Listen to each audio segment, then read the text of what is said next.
미래 50년을 책임질 대구 도시철도망이 지난달 발표되어 대구 시민들의 많은 관심을 받고 있습니다. 그리고 문재인 정부 시절 예타면제로 확정되었던 대구 산업선은 대구에서 다소 외곽에 위치한 달서구 일부 지역과 달성군을 연결하여 2030년 개통을 목표로 1조 5천억 원의 예산이 투입되어 대구 철도망이 완성될 예정입니다. 물론 도시철도 계획안은 발표되었을 뿐 이대로 진행된다는 것도 아니고 여기에서 소외받은 지역에서 불만들이 지속되고 있기도 합니다. 실제로 착공에 들어간다 해도 공사가 지연되는 경우가 대다수이므로 계획에 포함된 곳이 당장 수혜를 본다고 속단하긴 매우 이릅니다. 다만 인구 감소가 지속되고 대기업을 유치하지 못하는 경우, 이번 계획에 포함되지 않은 지역의 경우 더 이상 철도 노선이 생길 가능성은 없는 곳이 된다고 해도 무방합니다. 그래서 이번 도시철도망에 더욱 관심이 쏠리게 되었습니다. 그나마 이번 계획에 포함되어야 철도가 신설될 가능성이 조금이라도 있는 것이기 때문입니다.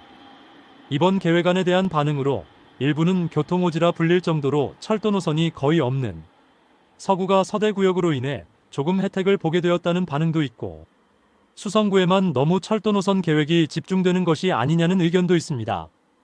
아무래도 철도 사업은 국가의 예산이 필요하므로 비용 대비 편익값이 기본적으로 사업성을 충족해야 합니다.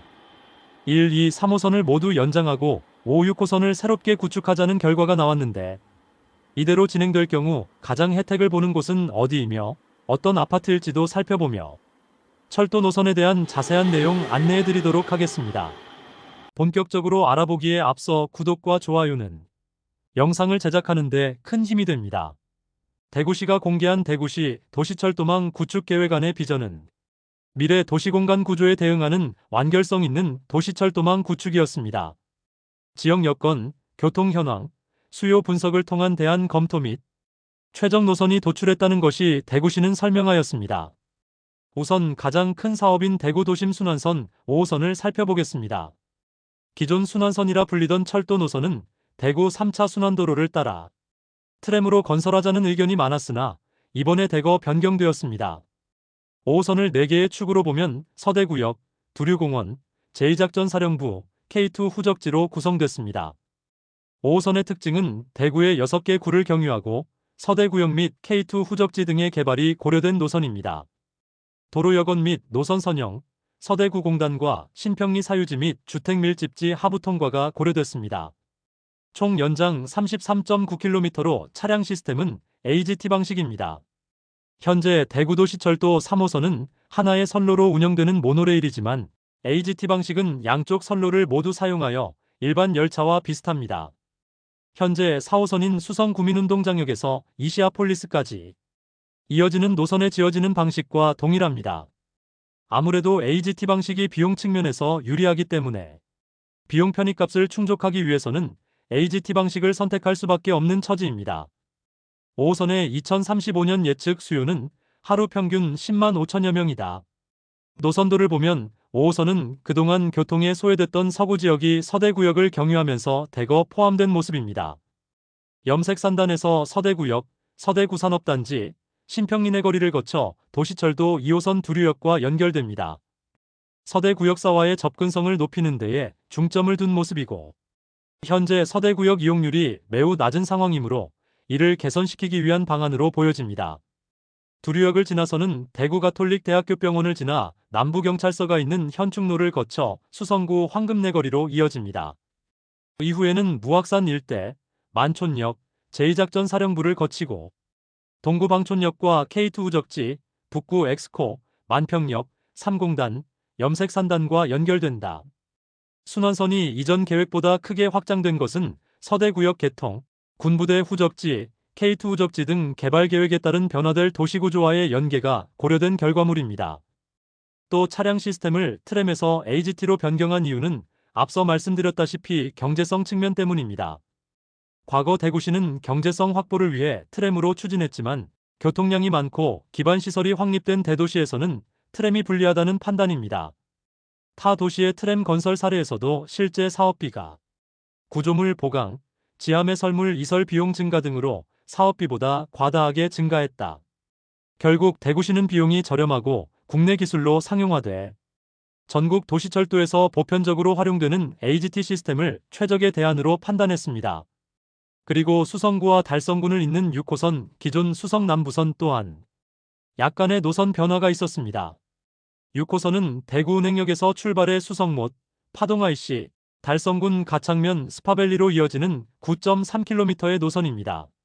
신천을 따라 수성구와 달성군 가창면을 연결하는 것이 핵심입니다. 신천변 재개발과 2, 3, 4호선과의 연계가 고려됐습니다. 차량 시스템은 5호선과 같은 AGT로 대구시는 노선 및 도로 여건을 감안했습니다. 2035년 예측 수요는 하루 평균 2400여 명입니다. 그리고 1, 2, 3호선 연장선이 이번 계획 안에 발표되었는데 제2국 가산업단지 지정에 따라 설화명공역에서 국가산단을 연결하는 1호선 옥포 연장도 추진합니다. 2002년 대공역, 2016년 설화명공역에 이어 도시철도 1호선 서편으로 옥포까지 연장하는 노선입니다. 이 사업은 옥포 차량기지 이전을 고려한 것이 특징입니다. 연장은 2.5km로 총 사업비는 4,610억 원이 투입될 것으로 보입니다. 1호선 동쪽 부분도 추가 연장됩니다. 하양역에서 경산시 하양읍, 영천시 금호읍이 포함됐습니다. 레츠런파크 영천 연계를 고려한 노선으로 2024년 1월 기획재정부 예비타당성 조사를 통과했습니다. 기존 2호선과 3호선도 연장됩니다. 2호선 연장의 경우 영남대역에서 경산시 암양읍까지 이어집니다. 암양읍 주거 밀집 지역 연계를 고려한 노선으로 영남대역에서 대학로 하부를 통과하는 선형 계획입니다. 연장은 1.2km, 총 사업비는 1,698억 원이다. 3호선 남부 연장의 사업 구간은 용지역에서 대구대공원, 수성알파시티, 고산역으로 구성됩니다. 3호선 하단과 고산역을 연결하는 노선으로 지역 장래 개발이 고려됐습니다. 명품 동물원이 들어서는 대구대공원은 물론 제2수성알파시티, 기존 수성알파시티를 지나갈 예정입니다. 이 때문에 3호선 남부 연장은 대구시가 공개한 신규 및 연장 노선 중 비용 편익값이 0.876로 가장 높게 나왔습니다. 삼성 라이온즈 파크와 대구 스타디움을 이용할 수 있도록 변경되는 노선으로 현재는 2호선만 이용하여 삼성 라이온즈 파크로 접근할 수 있어 발생되었던 불편함을 3호선 연장으로 분산 가능해 보입니다. 비용 편익값이 0.7이 넘어야 되는 경제성은 0.764가 나왔고 0.5 이상을 충족해야 하는 종합평가는 0.569로 나와 도시철도망 기본계획 수립 지침을 만족시키는 것으로 나타났습니다. 대구시는 7월에 시의회의 의견 청취를 받았으며 8월에 도시철도망 구축계획을 승인해달라며 국토교통부에 신청할 예정입니다. 이로써 모든 철도 노선 계획안을 모두 살펴보았습니다. 그런데 이러한 계획 중에서 가장 눈에 띄는 곳은 5호선 순환선과 6호선 수성남부선이 겹치는 중동내거리 일대와 이미 2, 3호선이 지나가는 수성동 일대가 가장 수혜를 보는 곳이라 할 수 있겠습니다. 과거 수성구 중동은 아파트 단지는 적었고 주택가가 주를 이루었으나 최근 중동에 대규모 신축 아파트가 지어지고 거주자가 대거 유입되면서 비용 편익 측면에서 사업성에서 많은 개선이 있었습니다. 또한 철거를 앞두고 있는 중동 희망지구 재건축 사업이 진행되면 북측에 위치한 수성일가 아크로르비아체가 재개발 진행 중이므로 신주거지로 급부상할 것으로 예상됩니다. 그러나 이것은 계획안을 냈을 뿐 언제 사업이 진행될지도 모르는 상황입니다. 오래전부터 이야기 나오던 순환선이 첫 발을 내딛는 과정인데 과연 이번 하반기에 어떤 결과가 나올지 지켜볼 필요가 있겠습니다. 과거 문재인 정부 시절 지역마다 굵직한 철도 사업들을 예타면제를 통해 대구와 광주를 잇는 달빛 내륙철도 사업이 진행 중에 있으며 대구 산업선 또한 올해부터 착공하였습니다. 이러한 선례가 있듯이 의외로 빠른 공사 진척이 있을지도 모르겠습니다. 도시철도가 없어서 상대적으로 소외되었으나 철도 사업의 진행으로 거주 편의성이 획기적으로 개선되어 실거주자와 투자자들의 조명을 받게 되면 아파트 시장에 큰 영향을 미칠 것으로 보이므로 실현되는 시기가 언제일지 관심을 가져야겠습니다. 이상으로 6월 26일 발표한 대구도시철도 계획에 대해 살펴보았습니다. 다음 시간에 더욱더 알찬 대구 부동산 소식으로 찾아뵙겠습니다. 그럼 대구 부동산 시장을 바라보는 시각을 넓히는데 도움이 되는 대구 부동산 선진이변구소가 되겠습니다. 오늘도 시청해주셔서 감사합니다.